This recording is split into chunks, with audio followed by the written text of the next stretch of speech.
Filters are used to reduce noise and interference. They can be implemented as hardware components within the amplifier or as signal processing algorithms applied to the digitized data. Most systems use a combination of analog and digital filters. The electromyograph uses three different types of filters: high pass, low pass, and notch. The filter is characterized by plotting its gain against the signal frequency. The gain is calculated from the ratio of input to output voltage. In this example, the output and input signals have the same amplitude. That is, the gain is equal to 1. For a signal with lower frequency, the input voltage is high and the output signal voltage is low. The gain is less than 1 and indicates attenuation of that signal frequency component. A high-pass filter attenuates low-frequency signals. In contrast, the low-pass filter attenuates the high-frequency signals. An electromyograph uses a band-pass filter, which is obtained by combining a low-pass and a high-pass filter. It is characterized by two frequency settings.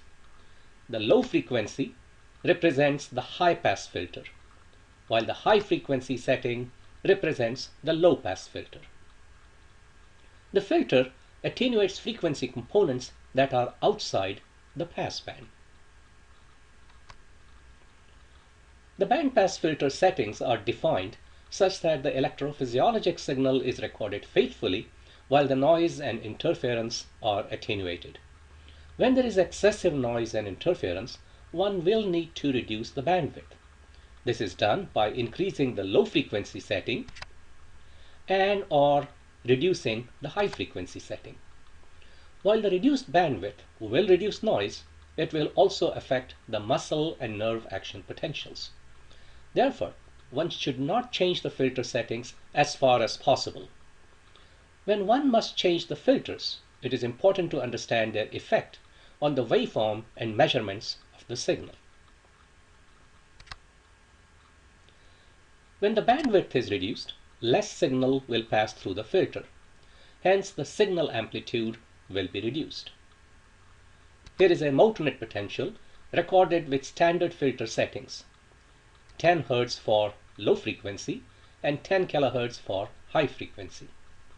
When the low frequency was increased to 100 Hz and the high frequency was reduced to 2 kHz, the signal is smaller.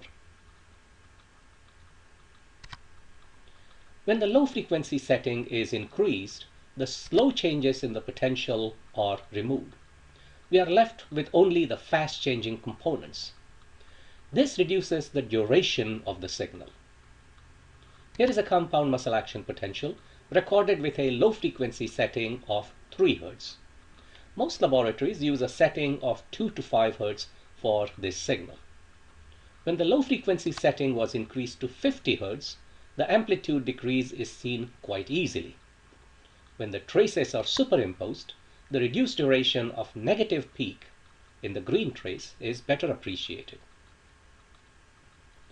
When the high frequency setting is reduced, the fast changing components of the signal will be removed. We will be left with only the slow changing part of the signal. This will increase the time required to reach the peak of the potential. In this recording, a sensory nerve action potential is registered at different settings of the high frequency: 10 kHz, 3 kHz, 1.5 kHz, 1 kHz, and 0.5 kHz. The low frequency setting in all of these recordings was 20 Hz. The numerical data is tabulated. Note the increase in peak latency of the response when the high frequency setting is reduced. The change in amplitude can also be recognized. As indicated earlier, the filter settings may need to be changed in some instances. If there is a high frequency interference, the high frequency setting is reduced. In this needle EMG recording, we can see the high frequency noise as a fuzzy baseline. Upon reducing the high frequency setting from 10 kHz to 3 kHz, the baseline and signal look smoother. The low frequency setting is deliberately increased in the needle EMG examination to study the stability of motor unit potential. Here is a motor unit potential recorded using standard filter settings. When the low frequency setting was increased to 500 Hz, the main spike appears sharper with distinct spikes for jitter analysis. Note the use of a faster sweep and lower sensitivity for better visualization of the signals.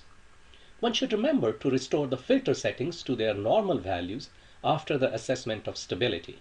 Otherwise, the motor unit potentials will appear abnormal due to their lower amplitude and shorter duration. The F-wave studies often use the same filter settings as a motor nerve conduction study. The low frequency setting is usually 2 to 5 Hz. With this setting, the F waves are superimposed on the slow return of the compound muscle action potential. This may make it difficult to recognize them. When the low frequency setting is increased to 100 Hz, the duration of the compound muscle action potential is reduced as shown before. Hence, we get a better baseline before the F wave, and it can be seen more easily. Hence, many laboratories use the 100 Hz low frequency setting in their F wave studies.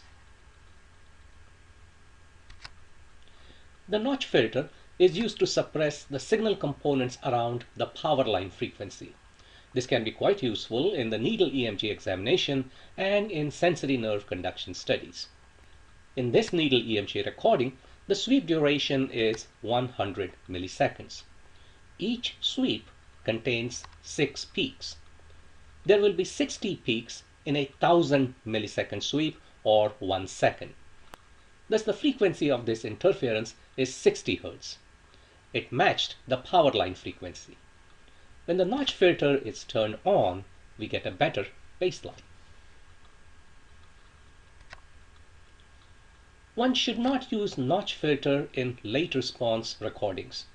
When a large amplitude stimulus artifact occurs, the notch filter will cause an artifact that mimics the power line frequency interference.